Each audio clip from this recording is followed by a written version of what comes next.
August 12, 1099, near Ascalon.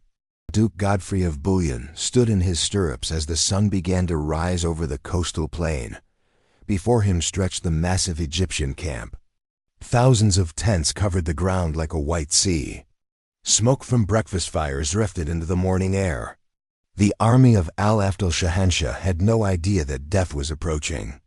Behind Godfrey were perhaps 1,200 knights and 9,000 infantry. This was all that remained of the Crusader army that had captured Jerusalem less than a month earlier. Most Crusaders had already departed for Europe. Their pilgrimage was complete, their vows were fulfilled. They saw no reason to stay. But the Fatimid Caliphate of Egypt saw plenty of reason to act. Jerusalem had been under their control before the Crusaders arrived. Now it was lost. Al-Afdal had assembled an army estimated at 20,000 to 30,000 men to recapture the Holy City. What al-Afdal didn't know was that the Crusaders had no intention of waiting in Jerusalem to be besieged. They had marched out to meet him. In minutes, his sleeping army would face a surprise attack that would decide the fate of the newborn Crusader kingdom. This is the story of the Battle of Ascalon. It's about how a tiny Crusader force defeated an Egyptian army 3 times their size. It is about how a surprise dawn attack won a battle before most of the enemy even woke up. It's about the final victory that secured everything the First Crusade had achieved. When the Crusaders captured Jerusalem on July 15, 1099, they achieved the goal that had driven them for 3 years. The Holy City was Christian again. The objective of the First Crusade was complete. But completing the crusade and actually holding Jerusalem were 2 different things. The Crusaders now controlled a city deep in hostile territory. They were surrounded by Muslim powers who wanted Jerusalem back. They had no secure supply lines to Europe. They had no reinforcements coming. Worse, the army was dissolving. The crusade had been organized around individual vows to reach Jerusalem and pray at the Holy Sepulchre. Once that vow was fulfilled, most Crusaders considered their obligation complete. They wanted to go home. Thousands of Crusaders departed Jerusalem in late July and early August 1099. They marched to the coastal ports. They boarded ships for Europe. The great army that had numbered perhaps 14,000 fighting men after Antioch was shrinking rapidly. The remaining leaders faced a crisis. Someone had to rule Jerusalem. Someone had to organize defense. Someone had to create a functioning kingdom from the conquered territory. On July 22, 1099, Godfrey of Bouillon was chosen as the first ruler of Jerusalem. He refused the title of king. He said he would not wear a crown of gold where Christ had worn a crown of thorns. Instead, he took the title Advocatus Sancti Sepulchri. This meant defender of the Holy Sepulchre. Godfrey's kingdom was actually quite small. It consisted of Jerusalem itself and some surrounding territory. The coastal cities remained under Muslim control. Most of Palestine was still hostile. The kingdom was an isolated Christian enclave in a Muslim sea. And now that Muslim sea was about to crash down on them. The Fatimid Caliphate, based in Cairo, had controlled Jerusalem before the Crusader arrival. The Fatimids were Shia Muslims who ruled Egypt and parts of the Levant. They viewed Jerusalem as rightfully theirs. When news reached Cairo that Jerusalem had fallen, Caliph al-Musta'li ordered an immediate military response. His vizier, al-Afdal was given command of the army. Al-Afdal was an experienced military commander. He had campaigned extensively against both Crusaders and rival Muslim powers. The army al-Afdal assembled was the largest force Egypt could field. Estimates vary wildly in the sources. Contemporary Christian accounts claim the Egyptian army numbered 200,000 or even 300,000. These numbers are clearly exaggerated. Modern historians estimate the actual size at 20,000 to 30,000 fighting men. Even at the lower estimate, the Egyptian army significantly outnumbered the remaining Crusader forces. The Egyptians had cavalry, infantry, and archers. They had siege equipment to assault Jerusalem's walls. They had ample supplies transported by ship to the coastal cities. The Egyptian plan was straightforward. March north along the coast. Secure the port city of Ascalon as a forward base. Then move inland to Jerusalem. Besiege the city. Starve out the Christians. By early August 1099, the Egyptian army had reached Ascalon. This ancient port city on the Mediterranean coast was about 40 miles southwest of Jerusalem. It had good harbor facilities. It could be supplied by sea. It was an ideal staging point for the Jerusalem campaign. Al-Afdal established his army's camp near Ascalon. The tents spread across the coastal plain. The soldiers rested after the march from Egypt. Supplies were unloaded from ships. Everything was proceeding according to plan.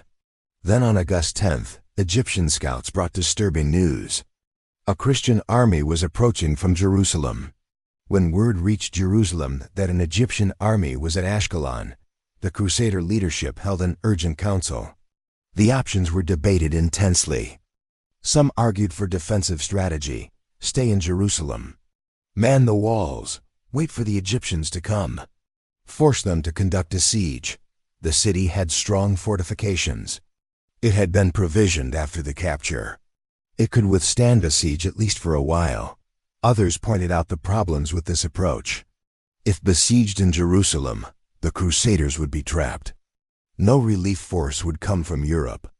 The Egyptians could maintain a siege indefinitely using ships to bring supplies to Ascalon. Time favored the besiegers. Duke Godfrey argued for offensive action. March out to meet the Egyptians. Attack them before they were fully prepared. Use surprise and speed to compensate for inferior numbers. Either defeat them or at least disrupt their plans enough to buy time. This was risky.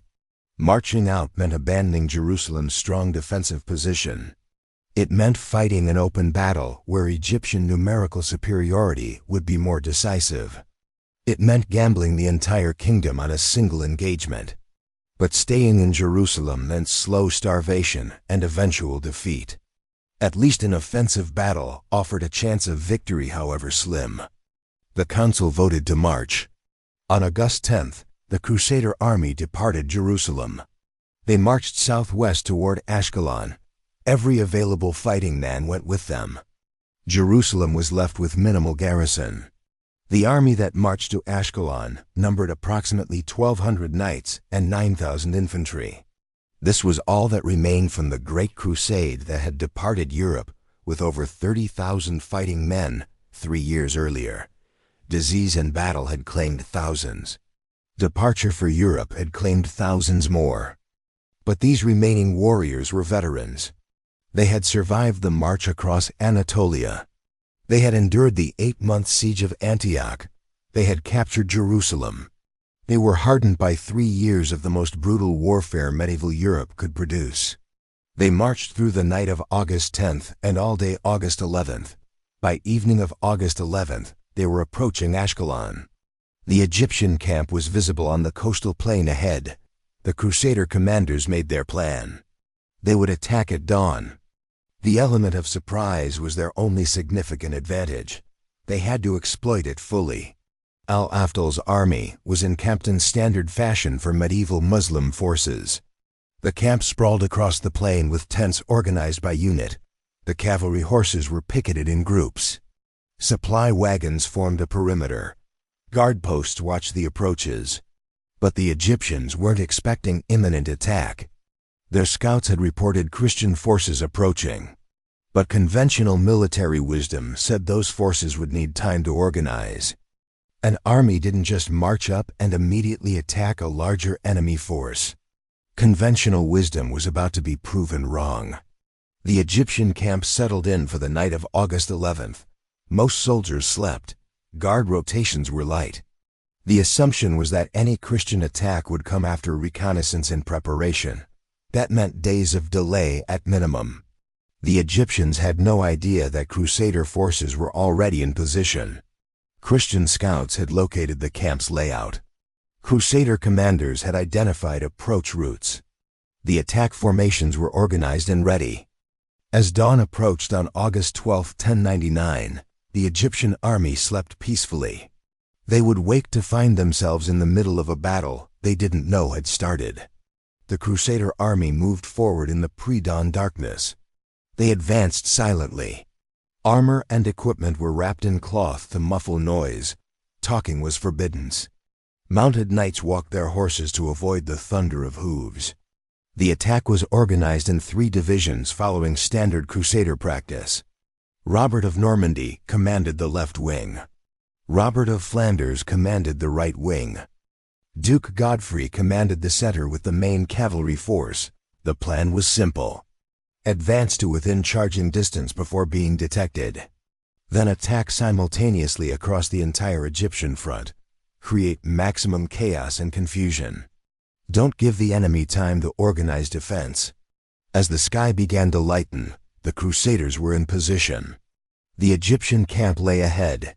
Guard fires burned at intervals around the perimeter. A few sentries were visible, but most of the camp was still asleep. Godfrey gave the signal. Trumpets blared. The attack began. 1,200 knights spurred their horses forward. The thunder of hooves shattered the dawn quiet. War cries in French and other European languages echoed across the plain. The destriers accelerated to full gallop. The Egyptian sentries barely had time to react. Some shouted warnings, some tried to sound alarm drums. Most simply fled in terror as the cavalry charge bore down on them. The knights crashed into the Egyptian camp like an avalanche. Lances found targets. Horses trampled tents and anyone caught in the open. The initial impact was devastating. Egyptian soldiers woke to find enemy cavalry already inside their camp. Many were still in their tents. Others were unarmed. Most were completely disoriented. The organized military formation that had existed the night before was now a confused mass of individuals trying to understand what was happening. Behind the knights came the Crusader infantry. They poured into the camp through gaps created by the cavalry. They cut down anyone who resisted. They set tents on fire. They created chaos and terror wherever they went. Some Egyptian units tried to form defensive positions. Officers shouted orders. Veterans attempted to organize resistance. But the surprise had been too complete. The attack had been too sudden. Organized defense was nearly impossible.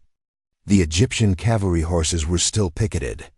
Warriors couldn't reach them through the chaos. Even if they could, mounting and forming up under attack was nearly impossible. The cavalry, normally the elite strike force, was combat ineffective. The Egyptian infantry that did manage to arm themselves and form groups found themselves surrounded and outnumbered at each point of contact. The Crusaders concentrated their forces.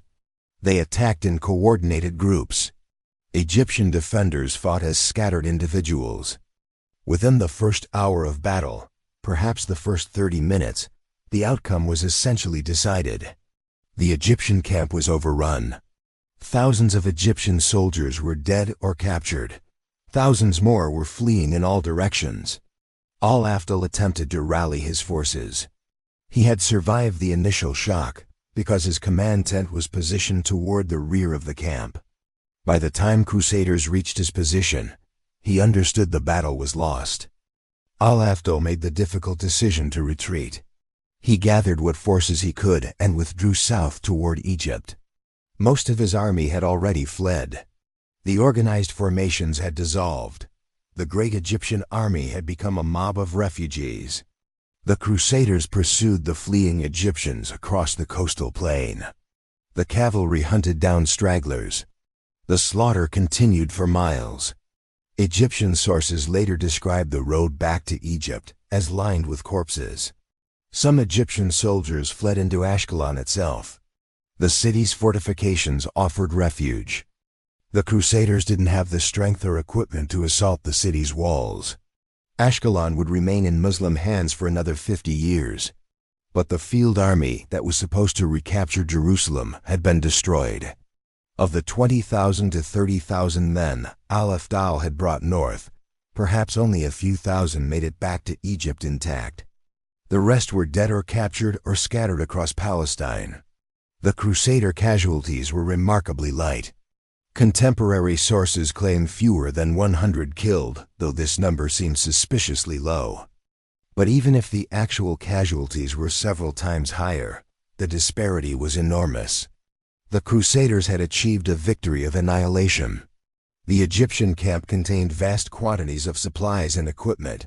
The Crusaders captured everything: tents, weapons, armor, horses, food supplies, gold and silver, trade goods, siege equipment. Everything an army of 30,000 men required was left behind when the Egyptians fled.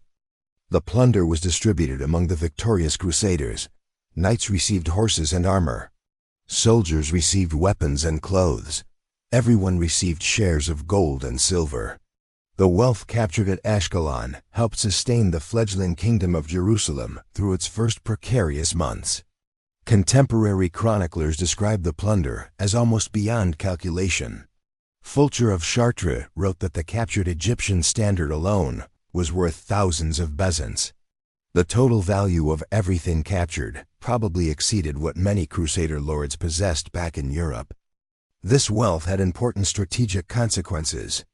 Crusaders who had been planning to return to Europe reconsidered. If such riches could be gained by staying in the Holy Land, perhaps staying made sense. The plunder from Ascalon helped convince many knights to remain in the east. The captured siege equipment was also valuable. The Egyptians had brought catapults and other machinery to assault Jerusalem. These now belonged to the Crusaders. They would be used in subsequent sieges of coastal cities. Most symbolically, al-Afdal's personal battle standard was captured. This was sent to Rome as a gift to Pope Urban II. The message was clear: the crusade had succeeded completely. Jerusalem was Christian. The Muslim counterattack had failed. The Battle of Ascalon secured the First Crusade's achievements. Without this victory, the Kingdom of Jerusalem would likely have fallen within months of its creation. The Egyptian army would have besieged Jerusalem. The tiny Crusader garrison would have been starved out or overwhelmed. With the Egyptian threat eliminated, at least temporarily, the Crusader States had breathing room. They could consolidate control over conquered territories. They could establish governance structures. They could fortify positions. They could begin the long process of turning military conquests into stable kingdoms. The battle also demonstrated that small Crusader forces using proper tactics could defeat much larger Muslim armies.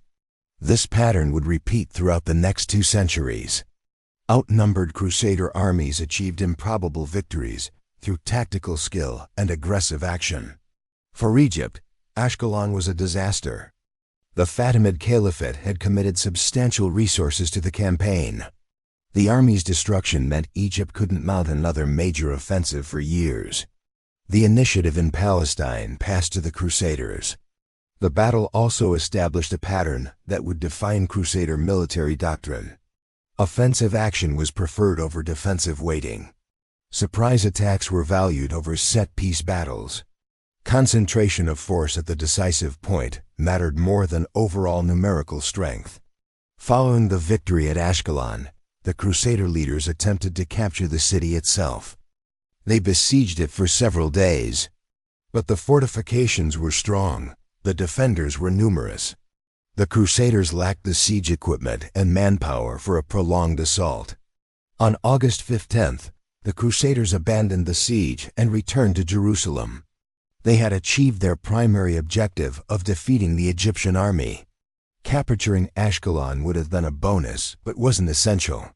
Duke Godfrey now focused on organizing the Kingdom of Jerusalem. He secured control over nearby towns and villages. He established relations with local Christian communities. He began building the administrative structures a kingdom required. In December 1099, Godfrey's brother Baldwin arrived from Edessa. Baldwin brought additional troops. This reinforcement further stabilized the kingdom's military situation. Godfrey died in July 1100 after ruling for barely a year. Baldwin succeeded him. Unlike Godfrey, Baldwin accepted the title King of Jerusalem. The kingdom was becoming a permanent institution rather than a temporary military occupation.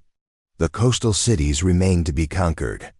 Haifa fell in 1100, Arsuf in 1101, Caesarea in 1101, Acre in 1104. The Crusaders gradually expanded their territory along the coast. This gave them ports for contact with Europe and trade revenues to fund the kingdom. Ascalon itself finally fell to the Crusaders in 1153 after decades of intermittent warfare. By then it was one of the last Muslim-held coastal cities in the region. The Battle of Ascalon demonstrates several important military principles. Surprise is a force multiplier that can overcome numerical inferiority. The Egyptians had perhaps 3-to-1 numerical advantage, but surprise negated that advantage completely. The dawn attack timing was critical. Attacking when the enemy was least prepared maximized confusion. Most Egyptian soldiers never even got into formation before being killed or routed. The decision to attack rather than defend showed strategic wisdom. Conventional thinking said the weaker force should defend strong positions. Godfrey understood that defending Jerusalem meant slow defeat. Attacking offered the only path to victory. The coordinated attack across the entire enemy front prevented the Egyptians from concentrating forces. If the Crusaders had attacked at a single point, Egyptian forces from unengaged sectors could have reinforced. Attacking everywhere meant the Egyptians fought as scattered groups. The aggressive pursuit after the initial victory prevented the Egyptians from rallying and counterattacking. Many medieval battles saw initial success squandered when victorious forces stopped to plunder instead of pursuing. The Crusaders maintained pressure throughout. The battle also showed the continued effectiveness of heavy cavalry when properly employed. The mounted knight remained the dominant offensive weapon of medieval warfare. A cavalry charge hitting an unprepared enemy was essentially unstoppable. Unfortunately, detailed Egyptian sources for the Battle of Ascalon are limited. Contemporary Muslim chroniclers focused more on other events. Al-Afdal survived the battle but left no personal account. What we can infer from the limited sources is that the Egyptians were completely surprised. Their military intelligence had failed to detect the Crusader approach. Their camp security was inadequate. Their response to the attack was disorganized. Some Muslim chroniclers blamed the defeat on lack of vigilance and poor leadership. Others emphasized the Crusaders' fanatical courage and disregard for death. All agreed the defeat was devastating. For al-Afdal personally, the battle was a career setback but not fatal. He remained vizier of Egypt and continued wielding power. But he never again led a major campaign against the Crusader States. The defeat at Ascalon apparently convinced him that direct military confrontation with the Crusaders was too risky.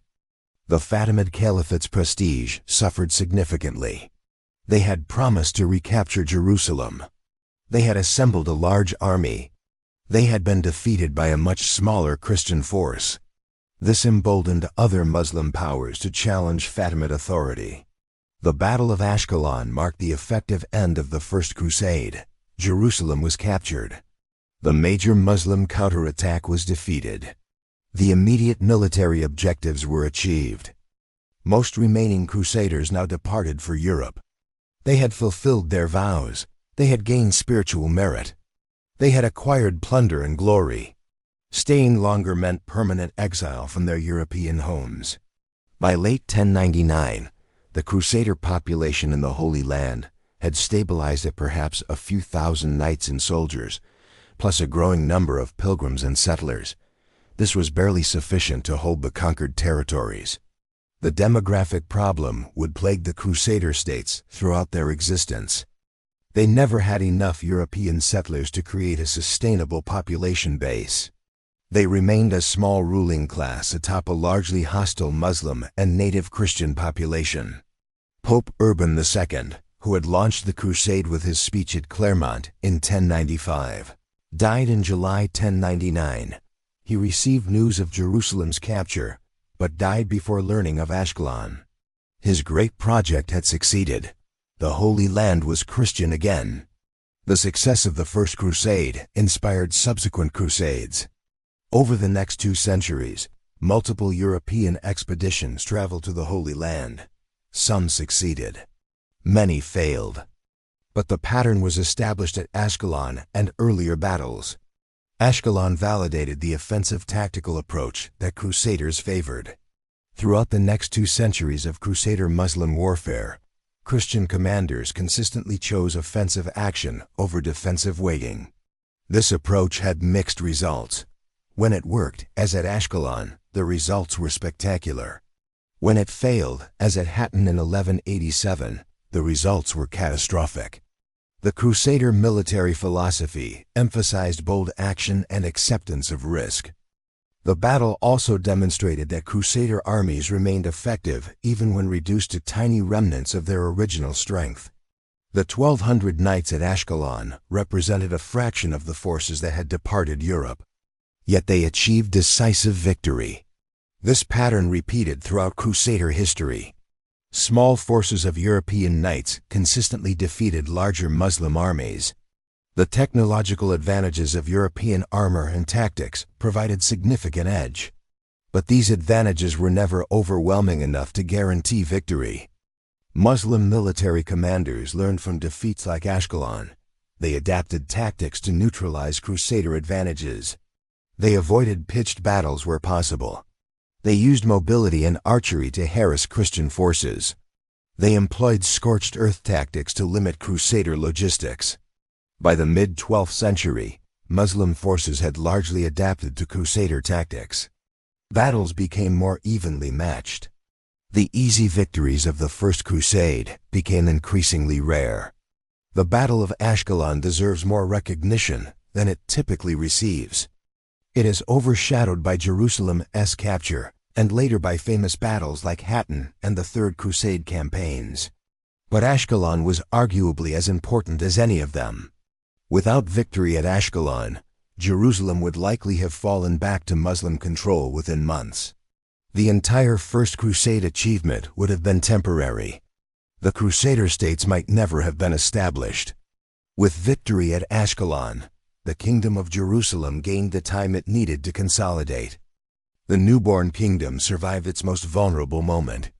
The Crusader presence in the Holy Land became permanent, at least for the next 2 centuries. The battle also established precedents that shaped Crusader military thinking for generations. Offensive action works, surprise matters. Numerical inferiority can be overcome. These lessons, learned at Ascalon, guided Crusader commanders throughout subsequent conflicts. From a broader historical perspective, Ascalon was a key moment in the centuries-long conflict between Christian Europe and the Muslim world. The victory extended European presence in the Middle East. It demonstrated that Muslim powers were not invincible. It encouraged future crusades. Today, the site of the Battle of Ascalon is located in modern Israel. The ancient city of Ascalon, now called Ashkelon, is a modern Israeli city. The coastal plain where the Egyptian camp stood is covered by development. No monuments mark the battlefield. No museums display artifacts from the battle. The exact location of the fighting is uncertain. The battle has largely faded from popular memory outside specialist academic circles. This obscurity is somewhat surprising given the battle's importance. But Ascalon lacks the dramatic narrative of some other battles. There was no prolonged siege. There were no legendary heroes whose stories survived. It was simply a dawn attack that achieved complete surprise and decisive victory. In Muslim historical memory, the battle is barely remembered. It was one defeat among many in the early Crusader period. Later Muslim victories, particularly Saladin's triumph at Hattin, overshadow early defeats. In Christian Europe, the battle was celebrated initially, but gradually forgotten. Later crusades and later battles captured more attention. Ascalon became a footnote in the larger crusade narrative. But for anyone studying the First Crusade or early Crusader military history, Ascalon stands as a critical moment. It was the victory that secured everything the crusade had achieved. It was the battle that ensured the Kingdom of Jerusalem would survive. On August 12, 1099, as the sun rose over the coastal plain near Ascalon, 1,200 Crusader knights charged into the Egyptian camp. Within hours, an army of 30,000 was destroyed. The Muslim attempt to recapture Jerusalem was defeated before it really began. Duke Godfrey and the Crusader commanders had gambled everything on a surprise attack. They had marched out from Jerusalem despite being vastly outnumbered. They had staked the entire kingdom's survival on one battle. They had won. The Egyptian army that was supposed to restore Muslim control over Palestine instead fled in disorder back to Egypt. Al-Afdal's grand campaign ended in humiliating defeat. The Fatimid Caliphate's military prestige was shattered. The Kingdom of Jerusalem, barely a month old, had survived its first major test. The victory at Ascalon gave the newborn kingdom breathing space to establish itself. The time purchased by this battle allowed the Crusader States to become permanent fixtures rather than temporary conquests. The battle demonstrated that the Crusader military system remained effective even in reduced circumstances. The tactics that had won at Dorylaeum and Antioch still worked at Ascalon. Heavy cavalry charges combined with aggressive infantry could defeat larger Muslim armies when properly employed. But Ascalon also revealed the Crusader States' fundamental weakness. They had barely enough troops to defend what they held. Every battle risked total disaster. One major defeat could destroy the entire kingdom. This precarious situation would define Crusader existence for 2 centuries. The states survived through military skill and Muslim disunity. But they never achieved true security. They remained islands in a Muslim sea, always one defeat away from annihilation. The thunder of hooves across the coastal plain has long faded. The tents of the Egyptian camp are dust. The warriors who fought there are forgotten. The causes they died for are historical curiosities. But the consequences shaped centuries. The Kingdom of Jerusalem endured because of Ascalon. The Crusader presence in the Holy Land continued for 200 years because 1,200 knights attacked at dawn and shattered an army 3 times their size. And somewhere beneath the modern city of Ascalon, beneath streets and buildings, lie the bones of Egyptian soldiers who woke on August 12, 1099 to find Christian knights in their camp, who died before understanding what had happened, who became casualties in a battle that decided whether the First Crusade's achievements would survive. They died in a battle that saved the Kingdom of Jerusalem. They died in a battle almost forgotten by history. They died in a battle that mattered more than its obscurity suggests. The dawn attack at Ascalon was the final victory that made the First Crusade successful. Without it, Jerusalem falls. With it, the Crusader kingdom survives. That survival, purchased in blood on a coastal plain 900 years ago, changed the medieval world. Christian and Muslim powers would clash for centuries, based on the precedents established in 1099. The First Crusade's success inspired generations of subsequent crusades. The pattern of European military intervention in the Middle East began with battles like Ascalon. The Battle of Ascalon stands as testament to the power of surprise, the value of offensive action, and the reality that one battle can determine a kingdom's fate. It deserves to be remembered alongside the more famous battles of the Crusade era. It was the dawn attack that saved the Kingdom of Jerusalem and ensured that the First Crusade's achievements would endure.